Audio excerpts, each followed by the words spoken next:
వాస్తవానికి రాగద్వేషాలకు అతీతంగా పక్షపాతం లేకుండా బంధుప్రీతి లేకుండా నేను అధికారాన్ని చెలాయిస్తానని చెప్పని రాజ్యాంగం మీద ప్రమాణం చేసి ముఖ్యమంత్రి కుర్చీలో కూర్చున్న రేవంత్ రెడ్డి గారి వాళ్ళ అంబేద్కర్ రాజ్యాంగం సాక్షిగా గద్దెనెక్కిన రేవంత్ రెడ్డి గారి వాళ్ళ మొత్తం ఈ యొక్క పవిత్ర రాజ్యాంగాన్ని గంగలో దొక్కుతూ ఇవాళ ఇష్టం వచ్చినట్టుగా ఒక కుటుంబ పాలన కొనసాగిస్తూ కుటుంబ దోపిడిని కొనసాగిస్తూ ఇవాళ విచ్చలవిడి దుర్మార్గాలకి ఇవాళ పాల్పడుతున్న విషయం కనబడతా ఉంది.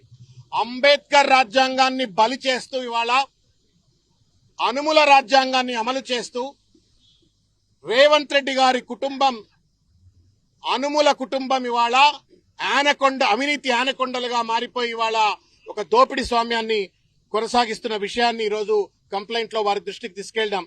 తెలంగాణ ఖజానాను లూటీ చేసి వాళ్ళ స్వంత జేబులు నింపుకోవడంతో పాటు ఢిల్లీకి ఇవాళ సంచులు మోరుస్తూ ఇవాళ తెలంగాణ ప్రజల ఆత్మగౌరవాన్ని వాళ్ళ ఇష్టం వచ్చినట్టుగా తాకట్టు పెడుతున్నట్టుగా విషయాన్ని కూడా ఈ కంప్లైంట్ లో మేము పొందుపరిచినాం.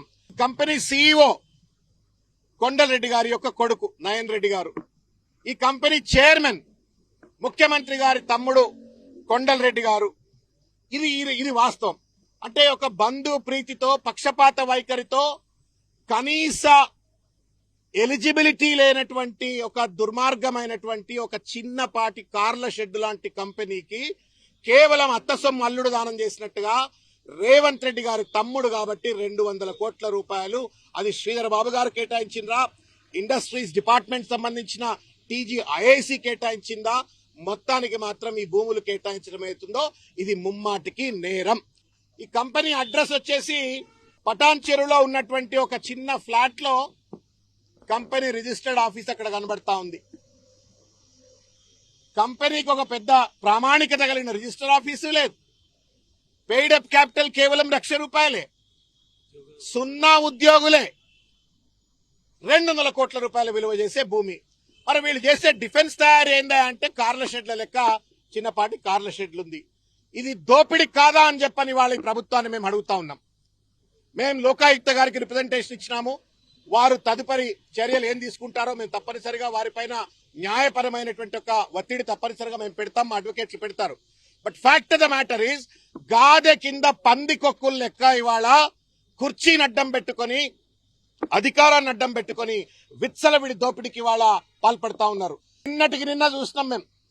ఏక్తా యూనిటీ మాల్ అని చెప్పని ఒక మాల్ ఉంటే అది పీఎం ఇచ్చినటువంటి ఒక 200 కోట్ల రూపాయలు పక్కన పెట్టేసి దాదాపు 4-5 వేల కోట్ల రూపాయల కుంభకానికి పాల్పడుతూ అపర్ణ కన్స్ట్రక్షన్స్ తర్వాత వంశీరామ్ బిల్డర్స్ అని వాళ్ళకి ఇచ్చిన పరిస్థితి. ఒక పక్కన పొంగులేటి శ్రీనివాసరెడ్డి, మరో పక్కన రేవంత్ రెడ్డి రాబందులు లెక్క మారిపోయి ఇవాళ ఇష్టం వచ్చినట్టుగా ప్రభుత్వ ఖజానాను లూటీ చేస్తా ఉన్నారు, ప్రజల భూములను దోచుకుంటా ఉన్నారు, ప్రజల ఆస్తులను ఇష్టం వచ్చినట్టుగా వాళ్ళ సంబంధించిన వాళ్ళ కట్టబెడుతూ ఇవాళ బినామీ షెల్ కంపెనీల ద్వారా ఒక దోపిడీకి పాల్పడుతున్న పరిస్థితి. ఈ వాస్తవం ఇట్లా ఉంటే కేటీ రామారావు గారు మా కార్యనిర్వాహక అధ్యక్షులు దీనిపైన పెద్ద ఎత్తున యుద్ధం ప్రకటించి పత్రికా సమావేశం పెట్టిండ్రు.